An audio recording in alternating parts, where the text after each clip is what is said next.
おおスタートしてねガハ何がガハね。ではこれねスペシャル版いきますよ。切りません飛ばしませんねおむちゃんで、作ってみましょうかね。ちょっとねはいちょっとねって何か分からへんね。ちょっと崩れてますけどね。はい、卵入れました。卵には塩しか入ってないですね。はい、左手レンガ右手は回す。はい、そして、しっかりときめの細かいスクランブルを作っていきます。まだですよ。回しましてはい、これでグッドな状態です。はい、そして周りをこそぎ落として切りません飛ばしませんね。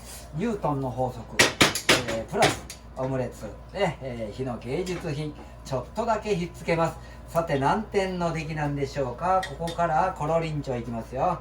いいですか。コロリンチョコロリンチョはいねよしはいコロリンチョはいでははい乗せますよ。ここ熱いなはいうわ熱いねコロコロコロコロコロいいですか。ワンツースリーイエイ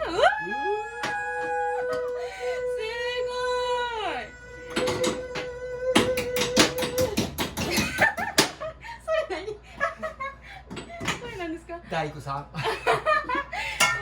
はい、そして見て美味しそうでしょね。デミグラスソースが来ましたね。